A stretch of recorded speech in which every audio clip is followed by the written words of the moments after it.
கர்த்தருக்கு பிரியமானவர்களே, நம்முடைய வாழ்க்கையிலே பொருளாதார செழிப்பை குறித்து நம்முடைய வேதத்திலிருந்து நாம் தொடர்ந்து கற்றுக்கொண்டு வருகிறோம்.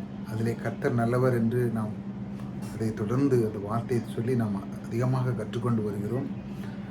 போன 10 வீடியோலலாம் நம்ம பார்த்திங்கன்னா, பணத்தை குறித்த மக்கள் அந்த நம்பும் பொய்கள், சில வீடியோக்கெல்லாம் நிறைய இருக்குது. அந்த 10 வீடியோக்குள்ளே அது நிறைய இருக்கு பாருங்கள்.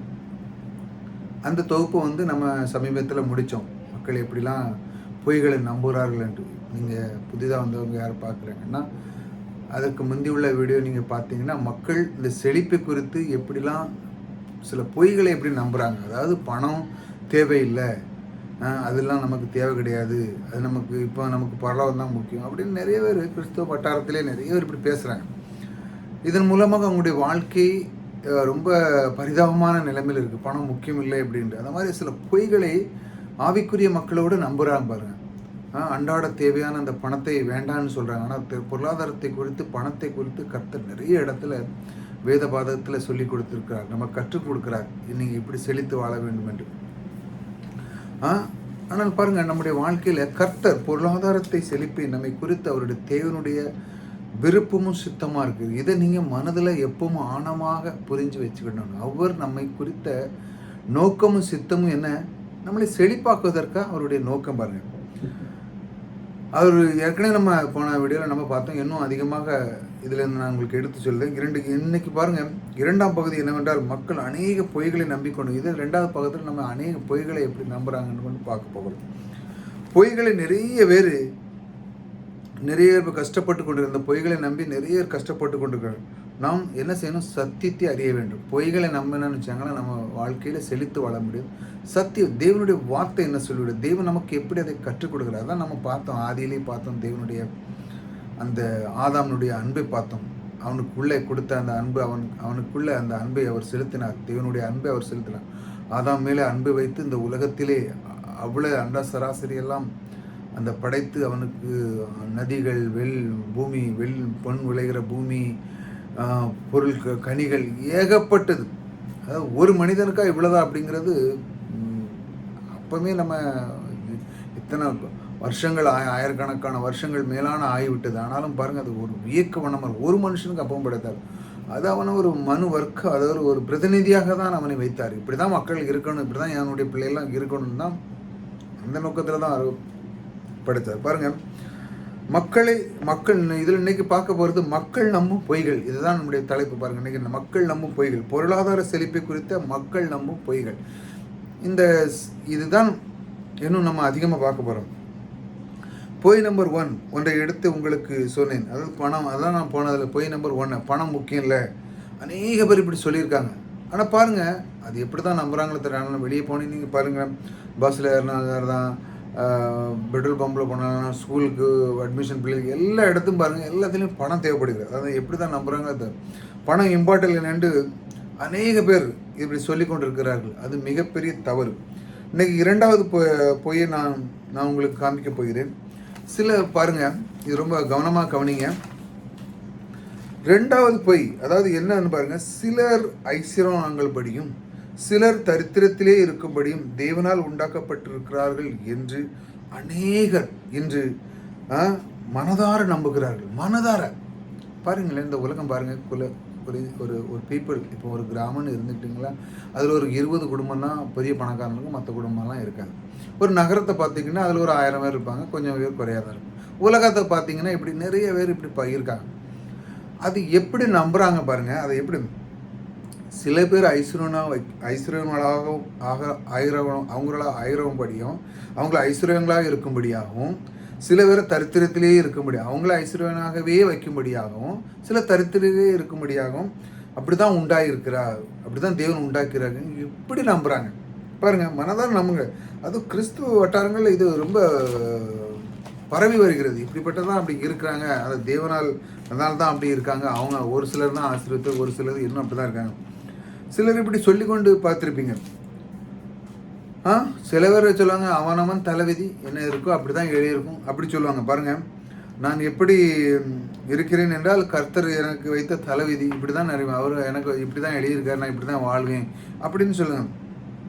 பாருங்கள், நிறைய பேர் இப்படி சொல்லுவாங்க, நாய்க்கு வால் அளந்து விட்ட மாதிரி அவருக்கு எப்படி இருக்கோ அதே மாதிரி தான் எனக்கு அப்படி சொல்லி அளந்தது போல் எனக்கும் அளந்தா இப்படி தான் வச்சுருக்காரு அப்படி சொல்லி இப்படி ஏதாட்டும் ஒரு தத்துவத்தை பேசிக்கிட்டு அவங்களுடைய வாழ்க்கையில் பாருங்கள் எதுவும் முன்னேற்றத்துக்கு முடியாமல் இப்படிப்பட்ட வார்த்தைகளை பேசிக்கொண்டு இருப்பது பாருங்கள். இப்படிப்பட்ட வார்த்தைகள் இந்த இளம் பிள்ளைகள் கூட பேசும்போது என்ன நடக்குன்னு பாருங்கள். தலைமுறை அவன் எடுக்கும் முயற்சியை விட அவன் முடியாமல் போய்விடுகிறது. அவன் எடுக்கும் முயற்சி விட இப்போ நம்ம ஒரு நம்ம வீட்டில் தான் பாருங்களாம், நம்ம பிள்ளைகிட்ட பேசுகிறோம், ஏதோ என் தலையெழுத்து நான் இப்படி இருக்கேன் அப்படி சொன்னால் எப்படி இருக்கும்? கர்த்தர் என்னை ஆசீர்வதித்திருக்கார், அவருடைய கிருபைகளால் நான் இருக்கிறேன், அதே போல் உன்னுக்கும் கர்த்தர் ஆசீர்வதிக்கிறார், உன்னையும் உயர்த்துவார் என்று சொல்லணும். ஆனால் இது பிள்ளைகள்கிட்டையும் இல்லை வெளியே உலகத்தில் போய் இப்படி சொல்லுது, அவன் தலை விதிப்பான், அவன் தலை விதிக்கு தண்டெல்லாம் வாழவான், அவனுக்கு இப்படி எழுதியிருக்கு இப்படி சொல்லிக்கிட்டு அவங்களே இது பண்ணிக்கிட்டு அவங்களே மட்டம் தண்ணிக்கிட்டு இப்படி வாழ்கிற கோஷ்டிகள் நிறைய இருக்குது. இந்த மாதிரி ஆட்கள்கிட்டலாம் அதிகமாக நீங்கள் பழகாதங்க. அந்த மாதிரி ஆட்கள் அப்படி பேசும்பொழுது என்ன இருந்தால் இந்த இளம் தலைமுறைகள் ஆமாம் இருக்கும், அப்படி தான் இருக்கும் பொழுது முயற்சி எடுக்கிறதும் எடுக்க முடியாமல் அவன் பேர் தான். ஒரு மனிதன் முயற்சி செய்யும்போது ஆண்டவன் என் தலையில் எழுதியிருக்கிறான், அப்படித்தான் நடக்கும் போகிறது என்று அவனுக்கு ஒரு மோட்டிவேஷன் கூட, இப்படி எடுக்கிறான் இப்படி தான் இருக்கும் அப்படின்னு சொல்லி அவன் ஒரு மோட்டிவேஷன் கூட அவனுக்கு கூட இல்லாமல் அவனுக்கு போய்விடுகிறது. அவனுக்கு கையின் பிரயாசம் இல்லாமல் அவனுக்கு போய்விடுகிறது. ஏன்னா பாருங்கள், அவன் இப்படி யோசித்தப்பறம் அவனுக்கு எப்படி கை பிரயாசம் கிடைக்கும்? போய்விடுகிறது. பாருங்கள், மனிதனுடைய எண்ணங்கள் எப்படியோ அப்படி அவன் இருக்கிறான் என்று வேதவசனம் சொல்கிறது. பாருங்கள், அவன் எப்படி யோசிக்கிறான், என்ன சொல்கிறது, அவர் வச்ச வழி இப்படிலாம் யோசித்தப்பறம் அவனும் அப்படியே தான் இருப்பான். எண்ணங்கள், அதுதான் தேவன் சொல்கிறார். பாருங்கள், மனிதனுடைய எண்ணங்கள் எப்படியோ அப்படி அவன் இருக்கிறான் என்று வேதவசனம் சொல்கிறது. எண்ணங்கள் தான் நம்மை வழி நடத்துகிறது. பாருங்கள், எண்ணங்கள் நம்மை உருவாக்கிறது. எண்ணங்கள் எப்படியோ நாம் அப்படியே உருவாகிறோம். நாம் என்னவாக இருக்கிறோம், அது என்ன எண்ணங்களை மொத்த உருவமாக இருக்கிறதாம் நாம். நம்முடைய எண்ணங்கள் எப்படி இருக்கு பாருங்க, நம்ம என்னெல்லாம் எண்ணி இருக்கணும், அந்த எண்ணங்கள் நமக்குள்ள, அதுதான் மொத்த உருவமாக நம்ம இப்போ இருக்கணும். நம்முடைய எண்ணங்களை பொறுத்து நாம் அவ்வளோதான் அவ்வளோதான். எவ்வளோ பெரிய இந்த மாதிரி காரியத்தை நமக்கு செய்யும், இது எவ்வளோ பெரிய உண்மை பாருங்கள். இந்த மாதிரி வாழ்க்கையில் இப்படி தான் இப்படி நம்ம எண்ணங்களை வைத்து தான் நம்முடைய வாழ்க்கை இருக்குது பாருங்கள். சிலர் ஐஸ்வர்யங்கள், சில தரித்திரம் கிடக்கும்படியாகவும் கடவுள் அப்படி நியமித்திருக்கிறார் என்று நம்புகிறார்கள். இது மாபெரும் பொய். அவர்கள் அப்படி கர்த்தர் அப்படிலாம் பண்ணுறதே கிடையாது. ஒருத்தருக்கு பெரிய பணக்காரனாங்க, ஒருத்தருக்கு கிடையவே கிடையாது. அது நான் உங்களுக்கு என்ன சொல்லிட்டு வராது, எப்படி நம்முடைய வாழ்க்கையில் செழிப்பை நம்ம கொண்டு வரணும் பாருங்கள். நான் அதை எடுத்து காண்பிக்கிறேன். இதற்கு பல ஆதாரங்கள் கூறலாம். 4 முக்கிய ஆதாரங்களை உங்களுக்கு எடுத்து வைக்க விரும்புகிறேன். ஒரு நல்ல கவனிங்க. நம்முடைய வாழ்க்கையில் பாருங்கள், நம்ம நினைக்கிறோம் சிலர் ஐஸ்வர்யவான்களாகவும், சிலவர்கள் பணக்காரர்களாகவும், சிலவர்களை தரித்திரத்தில், அதாவது ஏழையாகும், இப்படி நம்ம வச்சு விடாமல் ஐஸ்வர்யவாங்க சிலவங்களுக்கு புரியாது. சிலவர்கள் பாருங்கள், சிலவர்களை பணக்காரராகவும் சில பேரை ஏழையாகவும் வச்சிருக்கிறார் அப்படின்னு சில பேர் நம்புகிறாங்க. இது முழுக்க போய். இப்படி நீங்கள் நினைக்கவே கூடாது. இப்படி நீங்கள் நினச்சிட்டிங்கன்னா உங்களுடைய வாழ்க்கையில் தோல்விகள் வரும் பொழுது நமக்கு கடவுள் இப்படி தான் கொடுத்துருக்கிறார், அப்படி அல்ல. அதை நல்லா புரிஞ்சுங்க. பாருங்க, முதலாவது, தேவனுடைய நோக்கங்களும் திட்டங்களும் மாறாத நித்திய பிரமாணங்களாக இருக்கின்றன. இது எல்லாம் மாறாத காரியங்கள். அவர் குழப்பம் உள்ள தேவன் அல்ல. பாருங்க, எப்படி ஆதாமை எப்படி நான் சொன்னபோது ஆதாமை எப்படி உருவாக்கி அவருக்கு என்னெல்லாம் வைத்தாரோ அதே போல தான் நம்முடைய மனு வர்க்கத்துக்கும் அவர் வைக்கிற விரும்புகிறார். அவருடைய திட்டம் ஒன்றுமில்லை. ஆதிலே திட்டமிட்டார், தம்முடைய சாயலாகவே அவனை உண்டாக்குவேன் என்று அவனுக்கு எல்லாம் உண்டாக்கினார். பாருங்க, அவனுக்கு ஆதாமுக்கு அவன் மனு வர்க்கத்துக்கே ஒரு பிரதிநிதியாக இருக்க வேண்டும். அவன் எப்படி இருக்கிறானோ அப்படியே தான் மனிதன் இருக்க வேண்டும் என்றுதான் தேவனுடைய விருப்பம் சித்தமாக இருந்தது. அவர் ஒன்று பேட்டர்னில் மாறலாம். இப்படி ஒன்று பண்ணிவிட்டு அப்படி ஒன்று பண்ணுவோம், அவர் மாறாத தேவன். எப்பொழுதும் அவர் ஒன்று அந்த டிசைட் பண்ணி செஞ்சுட்டாலும் அது கரெக்டாக இருக்கும். பாருங்கள், அதற்கப்புறம் பாருங்கள், என்னுடைய இதெல்லாம் நீங்கள் பார்த்துருப்பீங்க, படிச்சரிச்சிருப்பீங்க. அவன் பாவம் செய்தான், மறுபடியும் அவனை அந்த பாவத்திலேருந்து வெளியே தள்ளப்பட்டு அதுக்கப்புறம் அதே போலவே ஆபிரகாமை தேர்ந்தெடுத்தார். அவனுக்கு பாருங்கள், அவனை தேர்ந்தெடுத்து ஆசீர்வதித்து, அதுதான் நம்ம சொல்லலாம், ஆபிரகாமினுடைய ஆசீர்வாதம் புறஜாதிகளுக்கு நமக்கு சேரும்படியாக இருந்து இயேசு கிறிஸ்து கல்வாரி சிலையில் நமக்காக மரித்தார். நாம் விசுவாசிக்கிறோம். பாருங்களேன், நீங்கள் அதை கலாத்தியர்கள் நீங்கள் படிச்சிங்கன்னா அதெல்லாம் தெரியும். அவர் நமக்காக சிலுவையின் மரணத்தை ஏற்றுக்கொண்டு ஆபிரகாமுடைய ஆசீர்வாதத்தை நமக்கு மீட்டெடுத்து கொடுத்தார். பாருங்கள், அந்த ஆசீர்வாதங்கள்லாம் என்ன? அவன் எப்படி ஆதாம் செழிப்பாக இருந்தான், அதே ஆசீர்வாதம் நமக்கு வருவது தான் இந்த கல்வாரி சிலுவையின் அந்த மரணம். அதை ஒரு மனிதன் புரிந்து கொள்ளும் பொழுது அவ்வளோ ஆசீர்வாதமும் அவனுக்கு வந்து சேருகிறது. இதைத்தான் திரும்ப திரும்ப திரும்ப நான் உங்களுக்கு கற்றுக் கொடுக்கிறேன். ஆம், தேவனுடைய நோக்கம் மாறவில்லை. எப்படி எப்படி சொல்ல நீங்கள் தேவனுடைய மாக்கம் எப்படி சொல்ல முடியும்? சிலர் தரித்திரா வைத்து விட்டார் என்று கடவுள், இது மாபெரும் பொய். எப்படி நீங்கள் சொல்ல எதை எப்படி சொல்ல முடியும் அப்படின்னு நீங்கள் நினைக்கிறீங்க. அது ஆனால் பாருங்கள், சிலர் தரித்திராக வச்சுட்டாங்க, இப்படி பணக்காரனாக வச்சுட்டாங்க அப்படின்னா அது அப்படி நீங்கள் நினைக்கவே கூடாது. இது மாபெரும் பொய். இந்த மாதிரி பொய்யை நான் நம்புகிறேன். இந்த பொய் இது இருந்தது இப்படி சொல்லவே கூடாது. அந்த மாதிரி காரியத்தில் நீங்கள் இருக்கும். ஒரு மனிதனை தரித்திரத்தை வைக்க வேண்டும் என்று கடவுளுடைய நோக்கமே அல்ல. ஆமாம், அவருடைய நோக்கமே அல்ல. யாருமே தரித்திரனா வைக்கணும் அவருடைய நோக்கமே அல்ல. பாருங்கள், இதுதான் அவருடைய முதலாவது நாம் சொல்லக்கூடிய இந்த 4வது அம்சத்தில், அதாவது தரித்திரத்திலிருந்து அதை எப்படி நம்ம மேற்கொள்வதுன்னு முதலாவது நான் என்ன சொன்னேன், அதாவது தேவனுடைய நோக்கங்களும் திட்டங்களும் மாறாத நித்திய பிரமாணமாக இருக்கிறது. இது எல்லாம் மாறாத காரியங்கள். அவருடைய குழப்பம், அதாவது அவருடைய விருப்பமினையும் அவர் திட்டமிட்டது எப்படி ஆதாம் கொடுத்தது உங்களுக்கு கொடுக்க வேண்டும். அதை தான் யாருமே அவர் பட்சபாதம் இல்லாதவர். அதனால அந்த ஆபரோட ஆசீர்வாதத்தை அந்த கல்வாரி சிலுவை மூலம் முதல்ல உங்களுக்கு கிடைச்சி. 2வது பாருங்க, கர்த்தர் பாரபட்சம் உள்ளவர் அல்ல, பாரபட்சம் காட்டுவரும் அல்ல. வேத வசனம் திட்டவட்டமாக கூறுகிறது. அதாவது ஒருத்தனுக்கு குறைவு, ஒருத்தனுக்கு இது 2வது. இதை நல்லா கவனிச்சாங்க. சிலர் பேர் ஐஸ்வர்யனும், சில பேர் தரித்திராகவும், அதாவது சில பேர் பணக்காரவும், சில பேர் ஏழையாகவுமே கர்த்தர் அவர் உண்டாக்கவில்லை. இப்படி தான் இருக்கணும் அப்படின்னு. பாருங்க, உங்களை ஒரு விதமாக ஆசீர்வித்து இன்னொருவர் ஒரு விதமாக உங்களுக்கு கொஞ்சம் பாரபட்சம் காட்டுவர் அல்ல.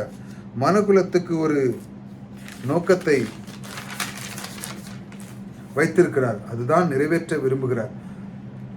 அப்போ கர்த்தர் என்ன பண்ணுகிறார்? சிலர் அந்த நோக்கத்தை வச்சு அப்போ கர்த்தர் என்ன பண்ணுகிறார்? கர்த்தர் பாருங்க, சில பிரமாணங்களை இயக்குகிறார். பிரமாணங்கள் அப்படின்னா, இப்போ இந்த உலகத்தில் பாருங்கள், புவியீர்ப்பு சக்தி அப்படின்னு ஒரு பிரமாணம் இருக்குது. இந்த பிரமாணத்தில் நீங்கள் படித்தவனாலும் சரிதான், படிக்காதனாலும் சரிதான், பெரிய பணக்காரனாலும் எல்லாம் சரிதான், எல்லாருக்கும் ஒரே விதமான பிரமாணம் தான். அதாவது நீங்கள் மேலேருந்து கீழே குளித்தீங்க, எல்லோரும் கீழே தான் வரணும். இல்லை நான் கொஞ்சம் படிச்சுட்டேன், இல்லை நான் எனக்கு அதிகமாக தெரியும், எனக்கு அது தெரியும், நான் பெரிய பெரிய ஆஃபீஸர், எல்லாருக்கும் ஒரே பிரமாணம் தான். மேலேருந்து கீழே குதிச்சுன்னா ஆள் அவுட். அது யாராக இருக்கட்டும். இயற்கை, அதுதான் இயற்கை பிரமாணம். அதான் அப்படி இந்த இயற்கை பிரமாணம் இருக்குல்ல, அந்த மாதிரி இயங்கி கொண்டு. அதே போல் ஆவிக்குரிய பிரமாணம்னு ஒன்று இருக்குது. இந்த ஆவிக்குரிய பிரமாணம், அதாவது ஆவிக்குரிய பிரமாணங்கள்னு சில ஒன்றுன்னு சொல்லலாம், பல இருக்கிறது. அதை நம்ம பார்ப்போம். பாருங்கள், செழிப்பு சில பிரமாணங்கள் வைத்திருக்கிறார். நீ இப்படி செய்தால் நீ இப்படி சாப்பிடுவாய், பயிரிட்டால் பயிரிடுகிறவன் அதன் பலனை புசிப்பான். அதாவது பயிரிடுகிறவன் அதன் பலனை புசிப்பான். எப்படி நம்ம விதைக்கிறோம், அதை அறுக்கிறோம், அதாவது அதனுடைய பிரமாணம். அதை போட்டால் அதனுடைய பலன் கிடைக்கும். அது பலனை நீங்கள் பார்த்தீங்கன்னா, ஒரு விதை தான் போடுறான். நெல்கள் பாருங்களேன், ஒரு நாற்று தான் நடுதாங்க, அதில் எவ்வளவோ வருது. ஒரு கடலை தான் போடுதாங்க, அதில் எத்தனையோ நூற்றுக்கணக்கான கடலைகள் வருது. எத்தனையோ இந்த கோதுமைகள் அதெல்லாம் பார்த்தீங்கன்னா ஒன்று தான் விதைக்கிறாங்க. ஆனால் பாருங்கள், கர்த்தருடைய பிரமாணம் பாருங்கள், நீ எதை செய்தியோ அதுக்கு பல மடங்கு கர்த்தர் ஆசீர்வச்சிருக்காரு இந்த பூமியில். அதை நீங்கள் யோசித்து பார்க்கணும். பாருங்கள், இந்த பூமியில் இருக்க ஆசீர்வாதத்தை பாருங்களா, அந்த அளவுக்கு பாருங்கள் கர்த்தர் அதை அதை பாருங்க, அதை எப்படி வச்சிருக்காரு. நீ செழிப்புக்கு சில பிரமாணம் வச்சிருக்க. நீ இப்படி செய்தால் நீ இப்படி சாப்பிடுவாய். அதாவது பயிரிடுகிறவன் ஒன்று மட்டுமல்ல, பயிரிடுகிறவன் பலன் புசிப்பான். பயிரிட்டால் அறுவை கிடைக்கும். அதாவது அதை எப்படி அறுவை செய்து நம்ம சாப்பிடுவோமோ அதே மாதிரி அறுவை கிடைக்கும் என்பது தேவனுடைய ஒரு ஒரு ஒரு நித்திய பிரமாணமாக இருக்குது. அதாவது விதைக்கிறவன் அடுத்து நல்லா சாப்பிடுவான், அவனுக்கு ஒரு குறை இருக்காது. அவன் என்னைக்காட்டு குறைப்பட்டிருக்கானா? நீங்கள் பாருங்கள், விவசாயிகள் பண்ணுறாங்க. சில இடத்துலலாம் விவசாயம் கொஞ்சம் கஷ்டம்தான். சில மழை இல்லாத இடங்கள்ல, மற்ற இடங்கள் இந்த ஆற்று பாசனம் இந்த சைட்லலாம் பார்த்திங்கன்னா, இந்த கர்நாடகா இந்த சைட்லலாம் ரொம்ப அற்புதமான செழிப்புகள் எப்பவும் விளைஞ்சிக்கிட்டே இருக்கும். அவங்களுக்கு எப்பவும் வருஷம் ஃபுல்லாக அவங்களுக்கு தண்ணி வந்துக்கிட்டே இருக்கிறதுனால, தண்ணினால் ஒரு பிரச்சனை இருக்குது. அவங்களுக்கு எப்பவும் தண்ணி இருக்கிறதுனால அந்த பூமி விளைச்சலாகவே இருந்துக்கிட்டு இருக்கும். அவங்களுக்கு ஏதாட்டும் குறை இருக்கிறா? ஒரு குறை இருக்காது. அவங்க திரும்ப திரும்ப திரும்ப விவசாயம் பண்ணி போட்டு ஒரு குறை இருக்காது. அவங்களுக்கு எப்பவும் எல்லா செழிப்போடு இருப்பாங்க. தேவன் அதை ஒரு நித்திய பிரமாணம் வச்சுருக்காரு பாருங்க. நித்திய அதுபோலவே பாவம் என்கிற ஒரு உலகத்தில் பிரவேசித்து அது முதல் தரித்திர பிரமாணம்னு ஒன்று வந்துருக்கு. எப்போ என்றைக்கு ஆதம் பாவம் செஞ்சானோ அன்னையிலேருந்து இந்த பிரமாணம் வேலை செஞ்சுட்டு இருக்குங்க. அது முடியலை. ஆசீர்வாதத்தை அள்ளி கொடுத்துருக்கிற அந்த பிரமாணம் என்ன இருக்கிறது. நீ வளவே ஆனால் தெரிந்து கொள்ளும் பொழுது நீ ஆசீர்வாதத்தை பெற்றுக்கொள்கிற. அதுலேருந்து அந்த விடுதலை ஆகிறார். அதைத்தான் சிலுவையின் மரணத்தை நம்ம ஒவ்வொரு நாளும் நம்ம அறிந்து கொள்ள வேண்டும். அந்த தரித்திர பிரமாணம் இப்போ கிரியை செய்து கொண்டு இருக்கிறது. சோம்பேறியை தன் கையை முடக்கி கொண்டு இன்னும் கொஞ்சம் தூங்கட்டும், இன்னும் கொஞ்சம் தினந்தோறும் கொஞ்சம் தூங்கட்டும் என்று கொண்டிருந்தால் தரித்திரம் ஆயுதம் அணிந்தது போல வந்து பிடித்து. இது நீதிமொழிகளில் பார்த்தீங்கன்னா சங்கீதத்துலலாம் நிறைய வசனங்கள் இருக்குது இந்த மாதிரி சோம்பேறிகளை பற்றி. அறிந்தது போல பிடித்து கொள்ளும் அதன் தரித்திர பிரமாணம் வாழ்ந்து கொண்டு அது அப்படி இருந்துன்னா அவனுக்கு தரித்திர பிரமாணத்தில் அவன் வாழ்ந்து கொண்டு இருக்கிறான். தேவன் இதற்கு அப்படி அவன் அப்படி சோம்பேறியாக இருந்து எல்லாமே அவனுக்கு எல்லாம் செய்ய முடியும். ஆனாலும் சோம்பேறியாக இருந்து எல்லாமே இருந்தான்னு கர்த்தரை பற்றி அறிவு கிடையாது, நேரத்தை ஒதுக்க கிடையாது, கர்த்தருக்கு இடம் கொடுக்க கிடையாது, கர்த்தரை பற்றி பேசுறது கிடையாது, கர்த்தருக்குள்ளே ஒவ்வொரு நாளும் ஜெபிக்கிறது கிடையாது, கர்த்தரை அறிந்து கொள்ள அறிவு கிடையாது. இப்படிலாம் இருக்கவங்களுக்கு, சோம்பேறியாக இருக்கவங்களுக்கு என்னது, அவனுக்கு தரித்திரம்ங்கிற அந்த ஒரு இது என்ன தருது, அவனை ஆட்கொண்டுக்கிறது பாருங்கள், அவனை பிடிச்சிக்கிட்டு ஒரு ஆயுதம் அணிந்தது போல. அதாவது ஒரு பெரிய எப்படி இருக்கு, அதை ஒன்றுமே செய்ய முடியாது, அது எடுக்க முடியாது. அதை பிடித்துக்கொள்ளும் அந்த தரித்திர பிரமாணம் அவனை பிடித்துக்கொள்கிறது. அதன் தேவன் இது இப்படி பிடிச்சுன்னா அதுக்கு தேவன் குற்றச்சாட்டு இருக்காரா? கிடையாது. அவன் தூங்கிட்டே இருந்தால் யார் பேருக்க குற்றம்? இல்லை எனக்கு கர்த்தர் தரல, நான் அப்படி செய்யலை, அப்படி சொல்ல முடியுமா? முடியாது. எல்லாருக்குமே பிரமாணம் ஒரே விதமாக தான் வேலை செய்கிறது பாருங்கள். எல்லாருமே பாருங்கள், கொடுக்குறவன் கொடுக்கும்போது அதனுடைய பலனை கொடுக்குற யாராக இருக்கட்டும், கொடுங்கள் அப்பொழுது கொடுக்கப்படும் அப்படின்னு தான் சொல்லியிருக்க வெளியே. நீ கிறிஸ்தவம் கொடுங்க, அந்த மதம் கொடு, இந்த மதம் கொடு, யாருக்குமே சொல்ல. கர்த்தர் பொதுவாகவே சொல்லியிருக்காரு, கொடுக்குறவன், அதாவது கொடுக்குறவனுக்கு எல்லாம் கிடைக்கும், அது எல்லாத்தையுமே அவன் பலனை பெற்றுக்கொள்கிறான். அந்த மாதிரி தான் பிரமாணத்தை வச்சிருக்கிறார். இந்த மாதிரி பிரமாணம் எதுக்கு தெரியுமா? செழிப்பை உண்டு பண்ணுகிறது. ஆமாம், யாருக்கு அதிகமாக கொடுக்குறானோ அவனிடத்தில் கர்த்தர் பிரியமாக இருக்கிறார், முகம் கொடுக்க, அப்படிலாம் நிறைய வசனங்கள் நீங்கள் பார்த்துருப்பீங்க. பிரியமான இடத்துல பிரியமாக கொடுக்குறவன் கர்த்தர் முகமறந்து கொடுக்குறார், அப்படிலாம் நிறைய வசனங்கள்லாம் நீங்கள் பார்த்துருப்பீங்க. அந்த மாதிரி கொடுக்கறது தன்மையில் அவன் அந்த மாதிரி செயல் பாருங்கள். அதற்கு நம்ம ஒன்றும் செய்ய முடியாது. அந்த பூமியில் அந்த மாதிரி ஒரு விதமான ஒரு செயல் இருக்கிறது கொடுக்கறத பற்றி. தேவன் இந்த பூமியில் சில பிரமாணங்களை வைத்திருக்காரு. சிலர் செழிப்பு அடைய விரும்புகிறீர்களா? நீங்கள் செழிப்பு அடைய விரும்புகிறீர்களா? நீங்கள் ஒருவரும் செழிப்படையலாம். அதுதான், நீங்கள் ஒவ்வொருவரும் செழிப்படையலாம். கர்த்தருடைய வழி அவர் பாரபட்ச பார்க்கிறவர் அல்ல. நீங்கள் செழிப்படைய விரும்புகிறீங்களா? ஒவ்வொருவரும் செழிப்படையலாம். கர்த்தர் பாருங்கள், பாரபட்ச பார்க்கிறவர் அல்ல. எல்லாருக்கும் அதே பிரமாணம். நீங்கள் என்ன செய்கிறீங்களோ அந்த பிரமாணம், அந்த சொல்லியிருக்கிற அந்த பிரமாணத்தை நீங்கள் கடைப்பிடிச்சா போதும். இது சொன்னது பூரா ரெண்டாவது பாருங்கள், பூமியிருப்பு பிரமாணத்தை பற்றி நான் உங்களுக்கு சொன்னேன்.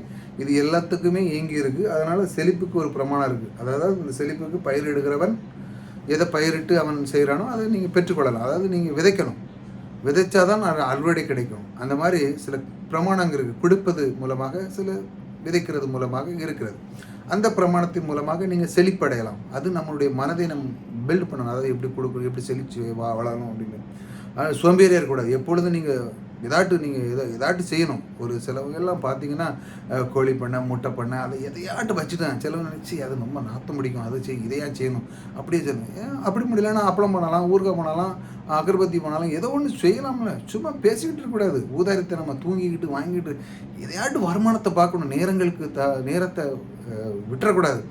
ஆமாம், அந்த நேரத்தில் நம்ம செல்வத்தை சேகரிக்க பார்க்கணும். அதுக்குள்ளே நம்ம வர பார்க்கணும் பாருங்கள். அதான் ஒன்று. மூணாவது பாருங்கள், அதான் நான் சொன்னேன், சில பேர் ஐஸ்வர்யமாகவும் பணக்காரராகவும் தெரிந்து கொண்டிருக்கேன். இதை நீங்கள் நம்பாதங்க. மறுபடியும் நான் உங்களுக்கு சொல்கிறேன், சில பேர் பணக்காரராகவும் சில பேர் தரித்திராகவும் வைக்கிறது தான் கர்த்தர் அப்படி உண்டு பண்ணியிருக்கிறார் என்று இப்படியே வைத்து விட்டார் அப்படின்னு நீங்கள் முடிவு எடுக்கக்கூடாது. இப்படி சொன்னீங்கன்னா அது மாபெரும் பொய். அதை நீங்கள் நம்பினீங்கன்னா நீங்கள் செழிப்பதற்கான அந்த வழிமுறைகள் இருந்தாலும் நீங்கள் உள்ளே போக முடியுங்க. அந்த தான் நீங்கள் கவனமாக இருங்க. மூணாவது என்ன தருமா, நம்முடைய செழிப்பை தேவன் விரும்புகிறார் என்பது தேவ வசனம் திட்டவட்டமாக அறிகிறது.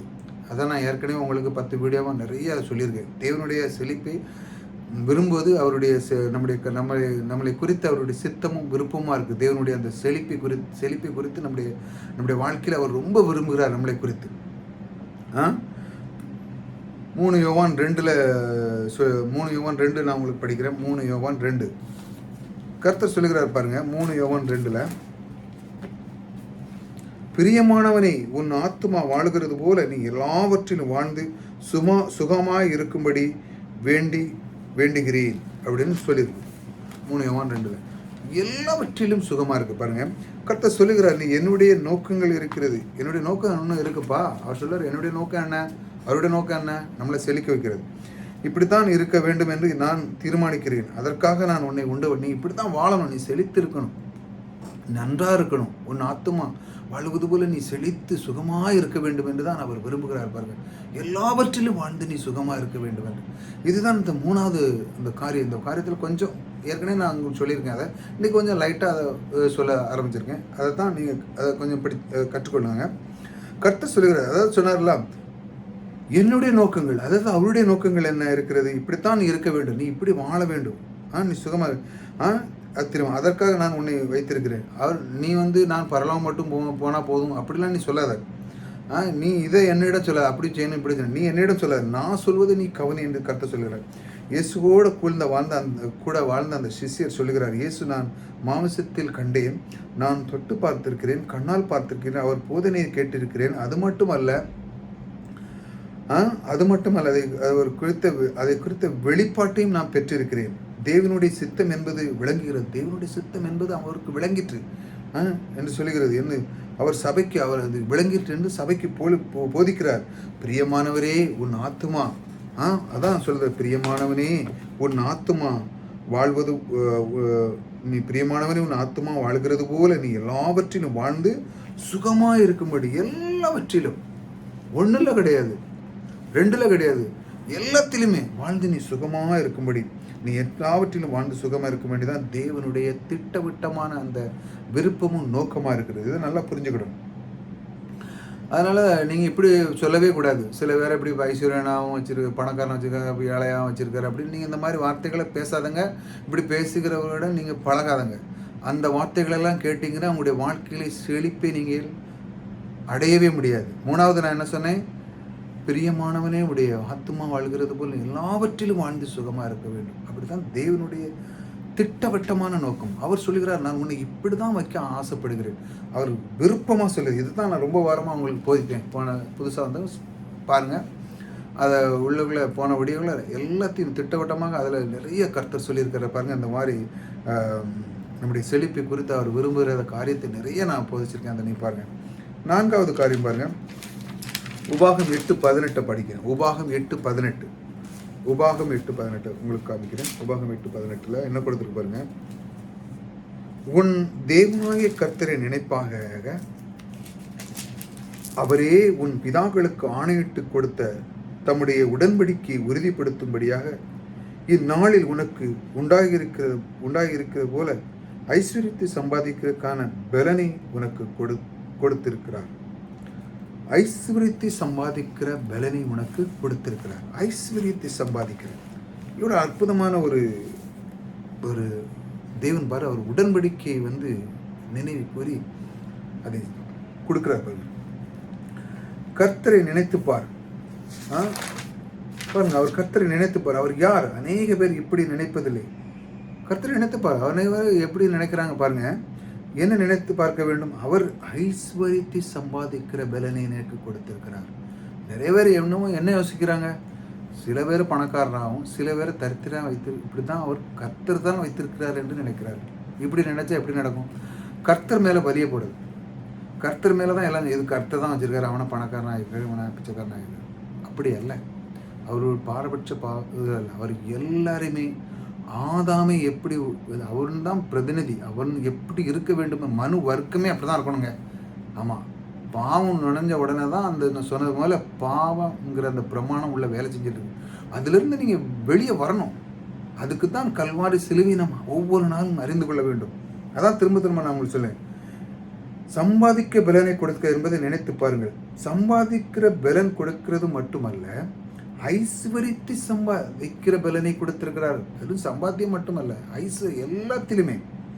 இதெல்லாம் ஓடா தேஞ்சிருக்கேன் என்ன அப்படிங்கிறத சொல்லுவாங்க. இதெல்லாம் எப்படி நடக்கும், எப்படிலாம் அப்படி இந்த மாதிரி பேசிகள் ரொம்ப தத்துவங்கள்லாம் பேசுவாங்க. ஆனால் தேவன் சொல்லுகிறார், சம்பாதிக்கிற பலனை உனக்கு கொடுத்திருக்கிறேன். ஐஸ்வர்யத்தை சம்பாதிக்க பலன்.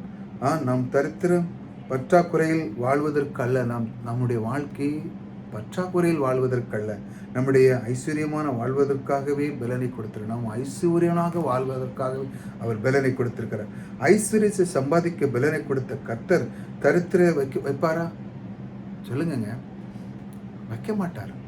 அவர் சொல்லுகிறார், ஐஸ்வர்யத்தை சம்பாதிக்கிற பலனை நான் கொடுத்திருக்கிறேன் என்று சொல்லி அவர் வாக்கு கொடுத்திருக்கிறார். வாக்கு தத்துவம் பண்ணப்பட்ட கொடுத்த தேவன் சொல்லுகிறார், உனக்கு ஐஸ்வர்யத்தை சம்பாதிக்க பலனை கொடுத்திருக்கிறேன். அந்த வார்த்தைகள் எல்லாம் கவனிங்க. அந்த கவனிக்கும் பொழுது பாருங்க, அப்படி சொன்ன அந்த தேவன் உங்களை பிச்சைக்காரனா வைப்பாரா? அதை எப்படி நாம் தெரிந்து கொண்டு அதிலிருந்து நாம் எப்படி கற்றுக்கொள்ள வேண்டும் என்றுதான் தேவன் ஒவ்வொரு நாளும் தேடுங்கள், அப்பொழுது உங்களுக்கு கிடைக்கப்படும். அதைத்தான் சொல்லுகிறார். தேடு, உனக்கு என்ன தேவையோ தேடு, தேடி தேடி பார், அப்போதான் கிடைக்கும். ஒன்றும் அதில் மேஜிக் மாதிரி வானத்துலேருந்து மேலேருந்துலாம் ஒன்றும் கொட்ட முடியாது. அப்படிலாம் ஒன்றும் நடக்காது. அதெல்லாம் நீங்கள் மறந்துடுங்க.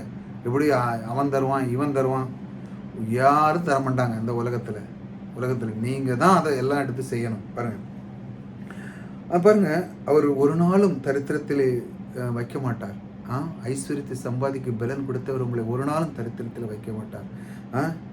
இது இந்த அந்த இதை நீங்கள் கவனமாக இதை நீங்கள் வைக்கணும். இந்த இதெல்லாம் நீங்கள் இந்த வார்த்தைகளெல்லாம் நம்ம கவனமாக நீங்கள் எழுதி வைக்கணும். பாருங்கள், ஐஸ்வர்யத்தை சம்பாதிக்க பலன் கொடுத்த கர்த்தர் தரித்திரத்தில் வைக்க மாட்டார். அவர் வைக்கவே மாட்டாருங்க, அது நிச்சயம். சத்தியத்தை அறிவுங்கள், சத்தியம் உங்களை விடுதலையாக்கும். பொய்களை தூக்கி எறியுங்கள், சத்தியம் உள்ளே வரட்டும். கர்த்தருடைய வார்த்தை, இந்த வார்த்தை உள்ள வரட்டும்.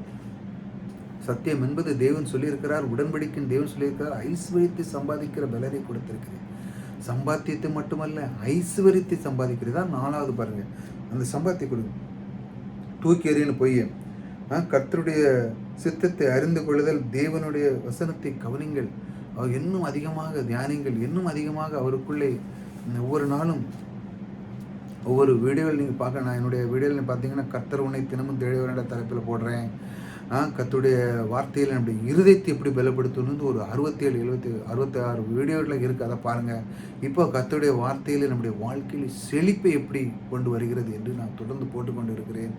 மாதம் ஒரு முறை உங்களுக்கு அற்புதமாக தேவனுடைய வார்த்தை வந்து சேரும், வாக்கு தத்துவம், இதெல்லாம் பாருங்கள். ஒவ்வொரு நாளும் என்ன மிஞ்சி போனால் உங்களுக்கு ஒரு 5-10 நிமிஷமோட கொடுக்க முடியாதா? கர்த்தருக்காக கொடுங்க, பாருங்கள், மற்றவர்களுக்கு சொல்லி ஷேர் பண்ணுங்க. ஒவ்வொரு நாளும் கர்த்தருடைய வார்த்தை கவனிங்க. நாளைக்கு உங்கள் எதிர்காலம் எப்படி இருக்க போகுது என்றால், எப்படிப்பட்ட எண்ணங்கள் உள்ளே வைத்தீர்கள் என்பதுதான் பொறுத்து தான் இருக்கிறது. உங்களுடைய வாழ்க்கை எப்படி இருக்க வேண்டும் என்றால், நீ எதை தெரிந்து கொள்கிறீர்கள், எப்படி இருக்க வேண்டும் என்றால் நீங்கள் எப்படி இருக்கணும், அது உங்களுடைய எண்ணங்களை பொறுத்து இருக்குது. எப்படி இருக்க வேண்டும்? நம்முடைய வார்த்தை சத்தியத்தை நீங்கள் கேட்குறீங்களா, இல்லை பொய் தான் நம்புறீங்களா? அவன் பணக்காரனாக இருக்கான், அது கர்த்தர் வச்சது, இவன் வேலையாக இருக்கான், இது கர்த்தர் வச்சது, இப்படி பொய் சொல்லிகிட்டே இருக்குது. இப்படி பொய் சொல்லியே அதையே நம்பி அவனுக்கு கர்த்தர் ஆசீர்வதிக்க, நம்மளெல்லாம் எங்கே ஆசீர்வதிப்பார்? அப்படிலாம் கிடையாது. அடுத்தால அவங்களுக்கு எப்படி நீங்கள் இன்னும் மேலான நம்ம உள்ளத்திலிருந்து, நம்முடைய சரீரத்தில், நம்முடைய கர்த்தர் தந்த அந்த தாளந்தை அதை எப்படி கொண்டு வரணும்னு நான் உங்களுக்கு கற்றுக் கொடுக்க மாட்டேன். அதை 4 ஆதாரங்களை கொடுத்தேன். இப்போ உங்களுக்கு 4 ஆதாரங்களை கொடுத்தேன் இல்லைங்களா? இது கொடுத்தேன்.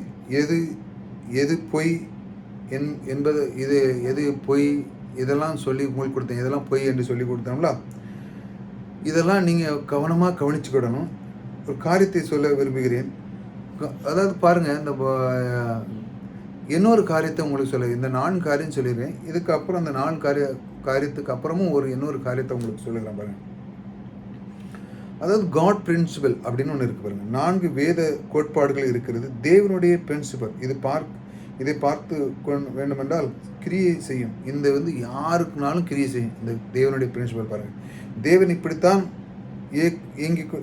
இயக்க வேண்டும் என்று வைத்திருக்கிறார். அதாவது இது எல்லாருக்கும் சம. தேவனுடைய பிரின்சிபல் எல்லாத்துக்கும் எப்படி புயற்பி செயல்பட்டு கொண்டு இருக்கிறது, அதே போல் இது எல்லாத்துக்குமே செயல்படும் என்று அந்த பிரமாணத்தை வைத்திருக்கிறார்.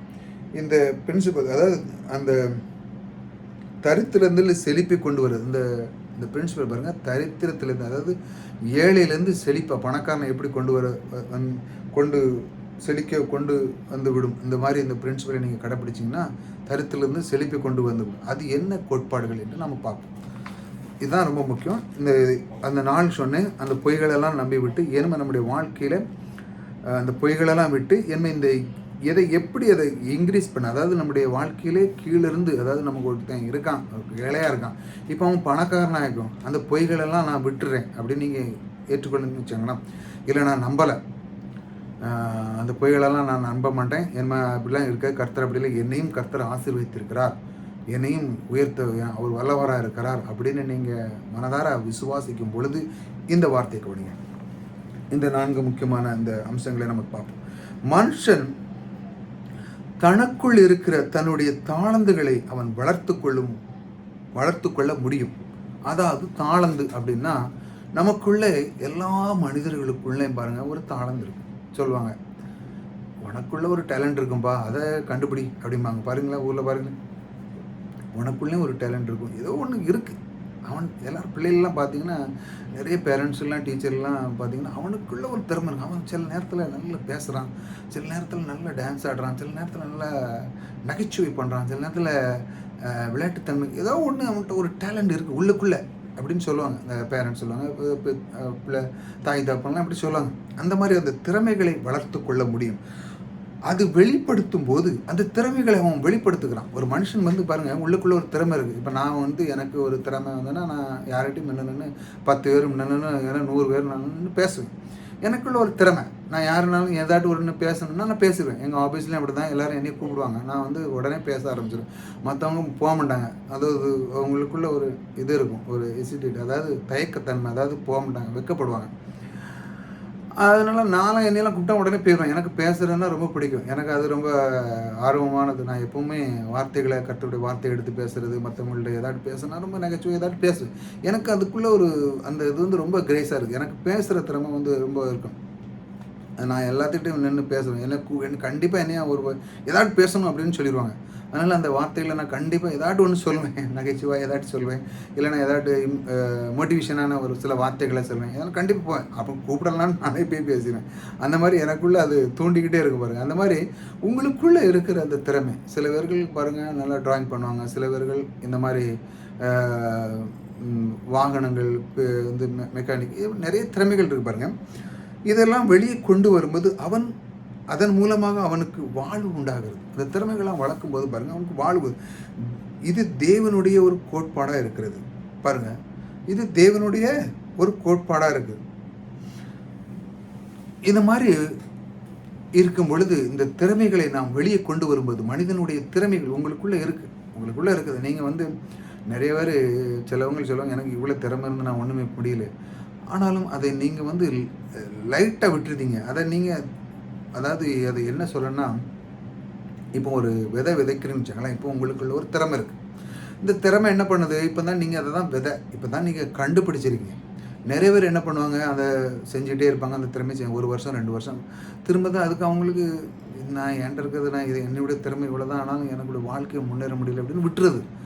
அப்படி விடக்கூடாது. உங்களுக்குள்ளே இருக்கிற அந்த திறமைகள் எவ்வளோ ஸ்மார்ட்டாக செய்ய முடியுமோ, எவ்வளோ அழகாக, இப்படி நான் முந்திலாம் உள்ள வீடியோலையும் பார்த்தீங்கன்னா கொஞ்சம் தயக்கமாக பேசுவேன். பிறகு வர வர வர வர வர அந்த கேமராமேன் நின்று பேசுகிறது, அந்த மாதிரிலாம் ரொம்ப ஃப்ளூன்ட்லேயே பேச ஆரம்பிப்பேன்.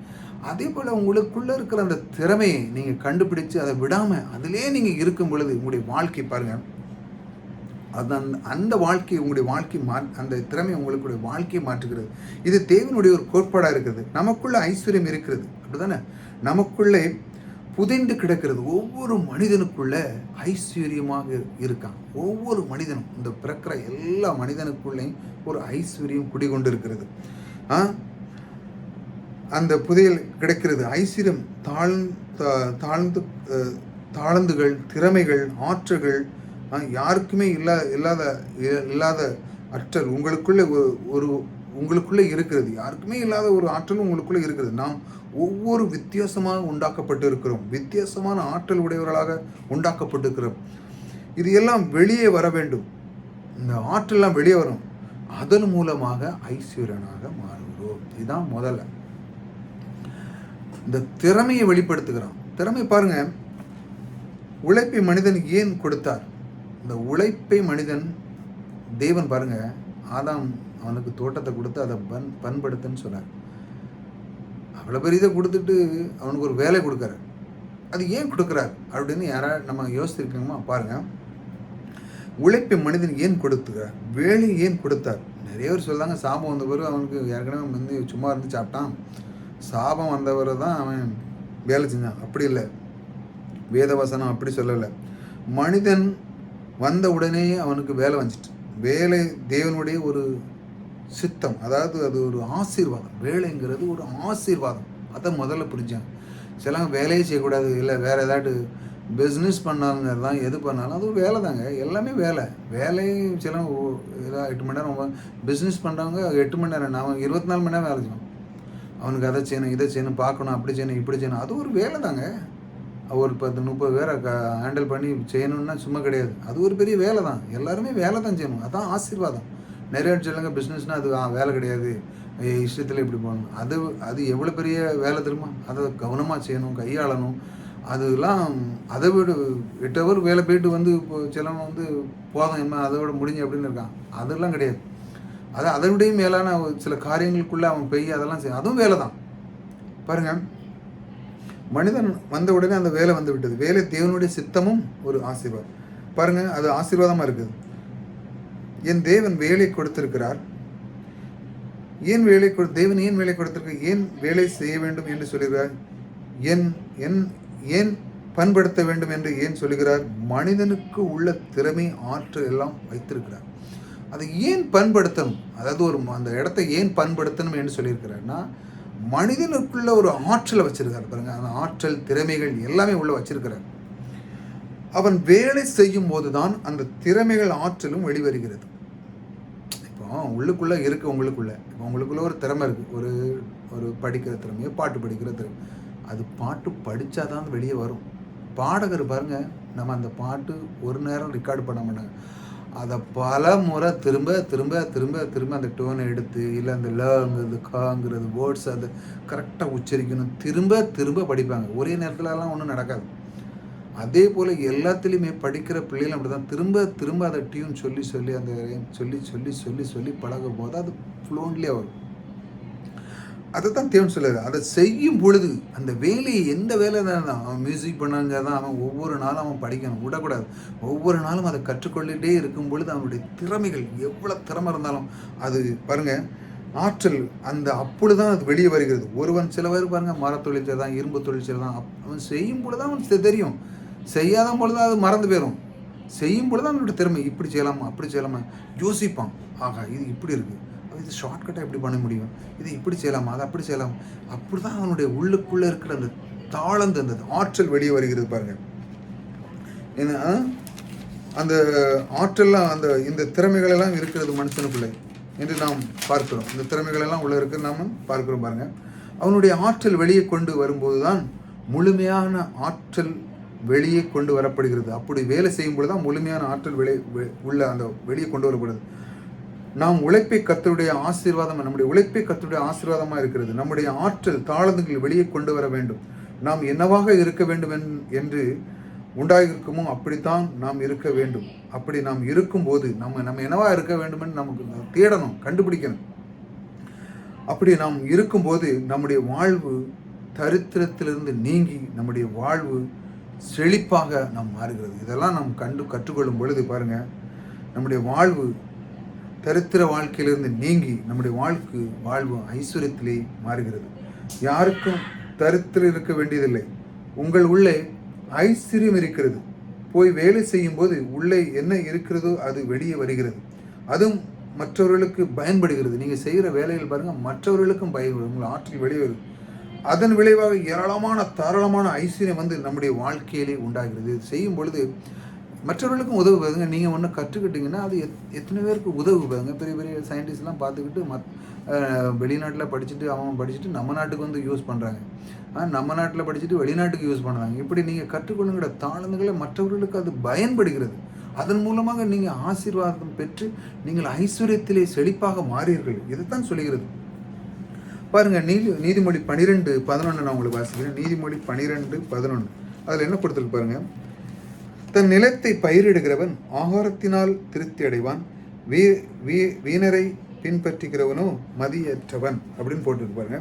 நன்றாக உழைக்கும் போது செழிப்பு உண்டாகிறது, முட்டாள் தான் தன்னுடைய நோக்கத்தை வீணாக்கிறான். முட்டாள், ஆமாம், முட்டாள் தான் சும்மா நேரத்தை சும்மா எங்கேயாடு நின்று காடில் நின்றுடியே அண்ணாந்து பார்த்துக்கிட்டு அப்படியே இப்படி சுற்றிட்டு அப்படியே ஒரு வேலை இருக்குது. எதையாட்டு கற்றுக்கிடணும் அப்படிங்கிறதே கிடையாது. ஒன்று எதாட்டு செய்யணும் வாங்கணும், நேரம் கிடைக்கும் போது அதை படிக்கணும் இதை படிக்கணும் இதை ஒன்றும் கிடையாது.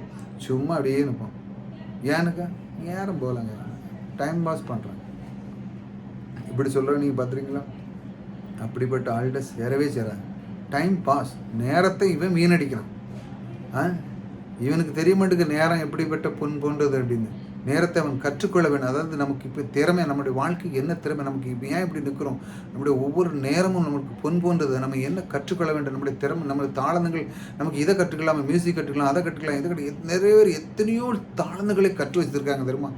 மல்டி டேலண்டாக இருக்காங்க. எதையா உனக்கு அது தெரியுமா, இது தெரியுமா, அட வா டான்ஸ் தெரியுமா, ஆகா படிப்பிலையும் இப்படியா, ஒவ்வொருத்தரும் சப்ஜெக்டில் எத்தனை மார்க், எல்லாத்தையும் திறமையாக கற்றுக்கொள்ளுங்க. அந்த அளவுக்கு அவங்களுடைய அந்த தேவன் உள்ளுக்குள்ளே இருந்து கிரியை செய்கிறப்பாங்க. நன்றாக உழைக்கும் போது செழிப்பு உண்டாகிறது, முட்டாள் தான் தன்னுடைய நோக்கத்தை நேரத்தையும் வீணாக்கிறான்.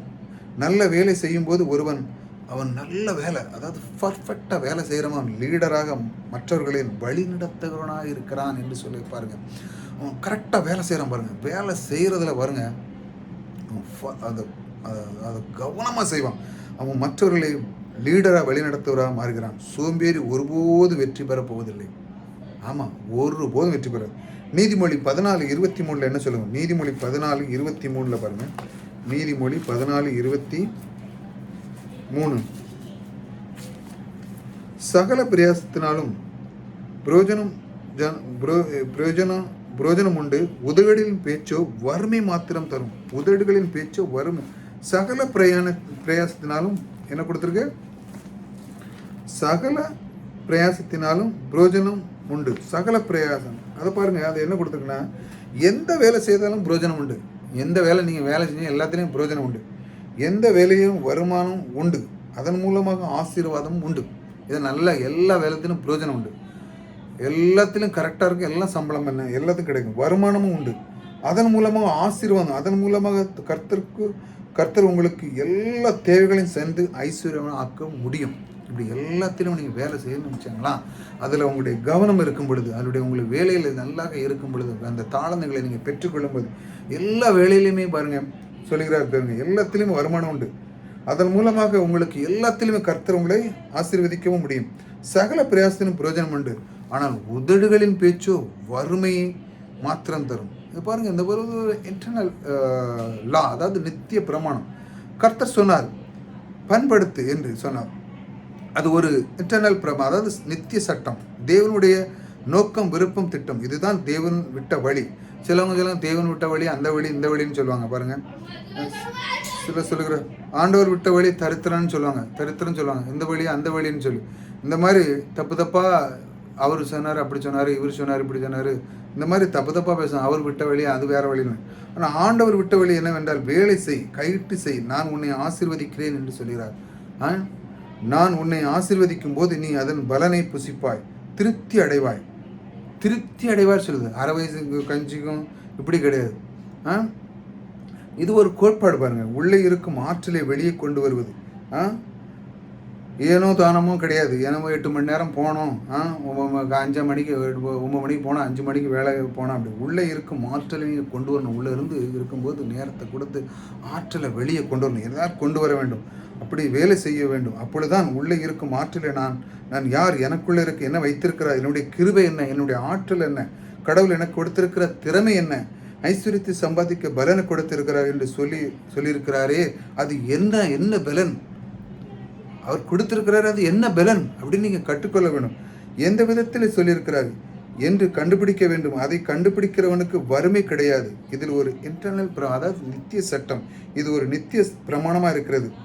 பாருங்க, 2வது பாருங்க, கொடுப்பதை பற்றி போதிக்கிறார். அது ஒரு பிரமாணம். கர்த்தர் சொல்லுகிறார், நீ செழிக்க வேண்டுமா? பாருங்க, அடுத்தல பாருங்க, இன்னொன்று பாருங்க. அதை நீங்கள் இப்படி சில வழிமுறைகள் வைத்திருக்கிறார். யாருக்கு வேணுமானாலும் இது செய்கிறது பாருங்க. அதை தான் சொல்லியிருக்கிறார். 4 வழிமுறைகள். அதாவது 1, உள்ளே இருக்கிற ஆற்றலை நான் உங்களுக்கு சொன்னேன், உள்ளே இருக்கிற ஆற்றலை வெளியே கொண்டு வர வேண்டும். கொடுங்கள், அப்பொழுது உங்களுக்கு கொடுக்கப்படும். சில பேர் உலகத்தை பற்றி வெளி உலகத்தை பற்றி பாருங்கள், உலகத்தை பற்றியே சொல்லுகிறார்கள், இப்படி இருக்கணும் அப்படி இருக்கணும்னு. அந்த மாதிரி காரியத்தில் உலகத்தினுடைய தத்துவத்தை பற்றி பேசுவாங்க. அது அப்படி இப்படிப்பட்டிருக்கு அப்படிப்பட்டிருக்கணும். அதெல்லாம் விட்டுட்டு, அந்த பொய்களெல்லாம் விட்டுட்டு இந்த சத்தியத்துக்குள்ளே வர வேண்டும். நீதிமொழிகள் 11, 24, 25 என்ன சொல்லுது பாருங்கள். 14, 21, 24, 25. ஞானிகளுக்கு நீதிமொழிகள் 11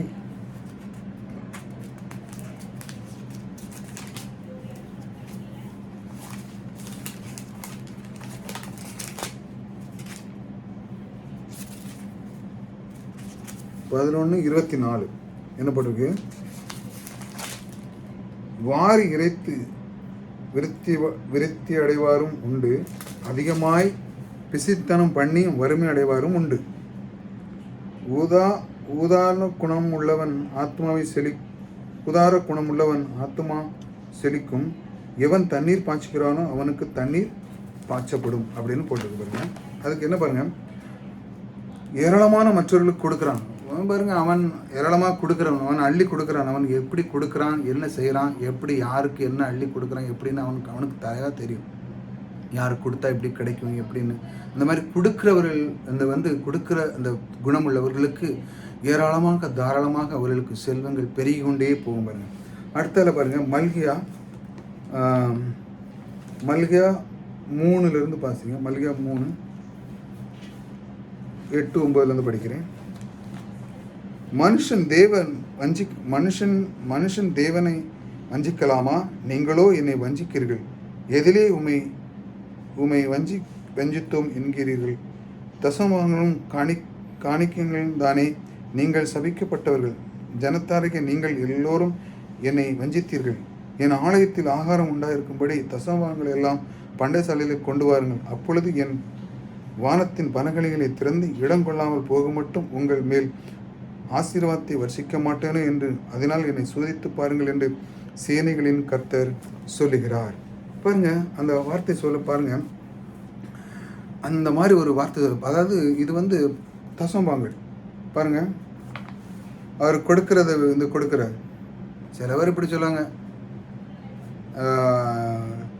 இப்படி வச்சுருக்காரு அப்படி வச்சுருக்காரு, நாய் வேலை நிமிட்ட முடியாது, அந்த மாதிரிலாம் காரியங்கள்லாம் பேசுவாங்க. அவர் அப்படிலாம் விட்டுட்டு வைத்திருக்கல என்று பேசுவது பிரயோஜனமே கிடையாது.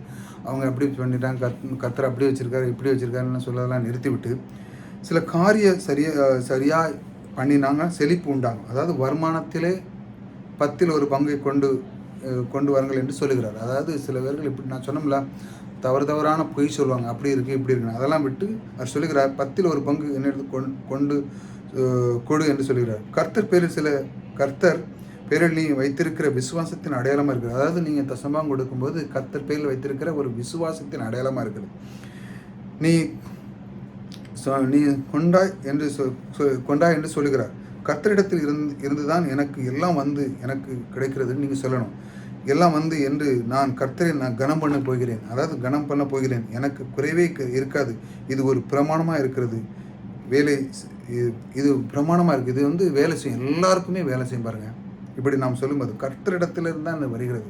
அதாவது இந்த இடத்துல பாருங்கள், அவர் இந்த 10 1 தசமாக கொடுக்கறது எல்லாருக்குமே அது வேலை செய்கிறது பாருங்கள். நமக்கு மட்டுமல்ல, எல்லாம் புறஜாதிகள் எல்லாருக்குமே வேலை செய்கிறது. கர்த்தரிடத்தில் தான் இது எனக்கு எல்லாம் வந்திருக்கிறது அப்படின்னு ஒரு மனிதன் சொல்லும் பொழுது பாருங்கள், அவனுக்கு குறைவே இருக்காது. இப்படி ஒரு பிரமாணம் வேலை செய்கிறது செழிப்பாக வாழ்வதற்கு. என்னை சோதித்து பார் என்று சொல்லுகிறார் கர்த்தர். இது இப்படி சில பேர் தத்துவத்தை பேசிக்கிட்டே தான் இருப்பாங்க, பேசிக்கொண்டே இருப்பாங்க. தாத்தா அப்படி சொன்னாங்க, பாட்டி இப்படி சொன்னாங்க. இப்படிலாம் சொல்லதை விட்டுட்டு கர்த்தர் எனக்கு ஆசீர்வாதத்தை மழையை கொடுத்திருக்கிறார், அவர் எனக்குள்ளே இருக்கிறார், அவர் நித்திய ஜீவனாக இருக்கிறார், இப்படிப்பட்ட வார்த்தைகளை பேச அவர் என்னை ஐஸ்வர்யனாக ஆக்கியிருக்கிறார். அவர் மேலே நான் வைத்திருக்கிறேன் விசுவாசத்தை. அப்படின்னு பாருங்கள். 3வது பங்கு, கர்த்தருடைய வார்த்தை கேட்டு அதன்படி நடப்பது. கர்த்தருடைய வார்த்தை கேட்டு நடப்பது, அது ஒரு வார்த்தை. உங்களுக்கு பாருங்கள், உபாகம் 28 ஒன்று சொல்லுங்க. உபாகம் 28:1. இன்று நான் உங்களுக்கு விதிக்கிற உன் தேவனாகிய கர்த்தருடைய கட்டளையின்படியெல்லாம் நீ செய்ய கவனமாக இருக்கும்படி அவர் சத்தியத்திற்கு உண்மையாகவும் செவி கொடுப்பானால் உன் தேவனாய கர்த்தர் பூமியில் சகல ஜாதிகளும் உன்னை மேன்மையாக வைப்பார். அதாவது அவர் சொல்லுறாரு, இப்படி அந்த வார்த்தை பாருங்க, தேவனுடைய வார்த்தை கவனமாக இருக்க முடியும். தேவனுடைய வார்த்தை நாம் சொன்னப்பட்ட அந்த சத்தியமான அந்த வார்த்தை மேல் கவனமாக இருக்கும்போது அதன் வெற்றி வாழ்க்கை வகுக்கிறது. வெற்றி வாழ்க்கை தேவனுடைய வார்த்தை இவ்வளவு நான் உங்களுக்கு சொன்னோம்ல, அந்த வார்த்தையிலிருந்து நீங்கள் அதை கவனமாக இருக்கும்போது அது வெற்றி வாழ்க்கை இப்படியும் நீங்கள் வாழ்க்கையில் முன்னேறலாம். தேவனுடைய வார்த்தையை கையாளும் பொழுது தேவன் பேரில் வைக்கும் விசுவாசம். அதை மார்க் 11:23 இன்னொரு ஒரு வசனம் சொல்லுங்க. மார்க் 11:23 ஒரு அதிகாரம் பாருங்க. எவனாகிலும் இந்த மலையை பார்த்து நீ பெயர்ந்து சமுத்திரத்தில் தள்ளுண்டு போ என்று சொல்லி நான் சொன்னபடியே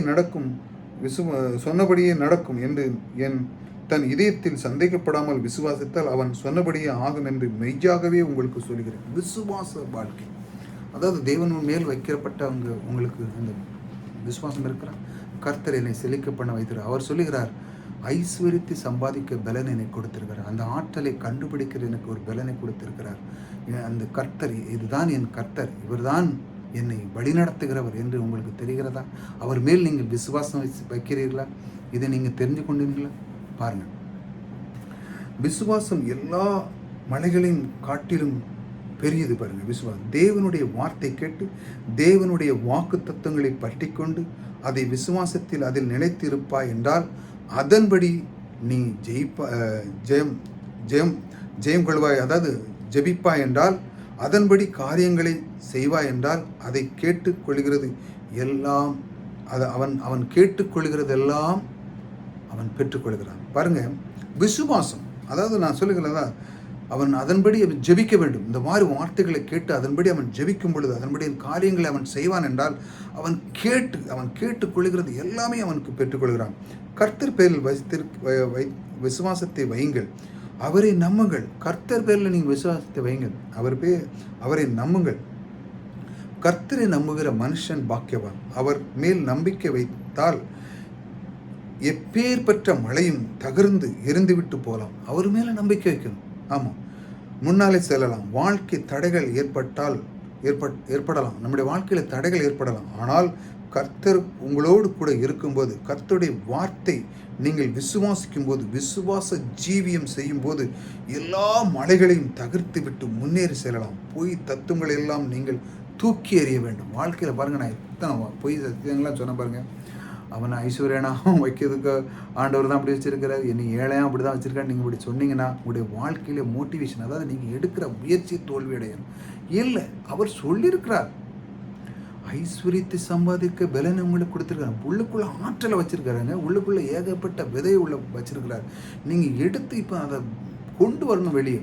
அதை எடுத்து இந்த திறமை எனக்குள்ளே இருக்கு, நான் இதை கண்டிப்பாக எனக்குள்ள திறமை நான் இன்னும் வெளிப்படுத்துவேன்.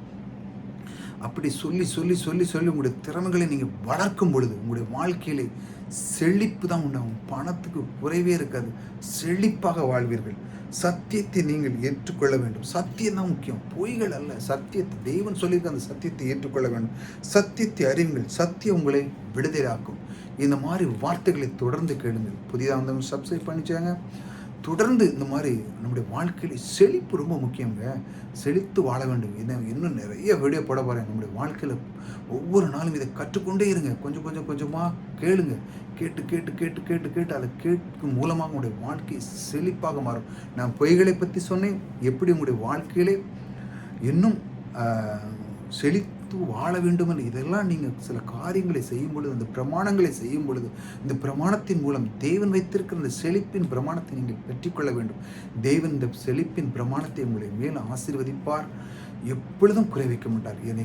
என் மேலே அவர் தேவன் ஆசீர்வதித்த அந்த தேவன் உங்களோடு கூட இருப்பார் என்று நான் சொல்லுகிறேன். என்னை ஆசீர்வதித்து என் மூலமாகவே என்னை உங்களுக்கு பயன்படுத்துகிற அந்த தேவன், என்னை ஆசீர்வதித்த அந்த தேவன் உங்களுக்கு கூட இருப்பார் என்று உங்களை மனதார ஆசீர்வதிக்கிறேன். கர்த்தர் உங்களோடு கூட இருக்கிறார். கர்த்தர் உங்களை ஆசீர்வதித்திருக்கிறார்.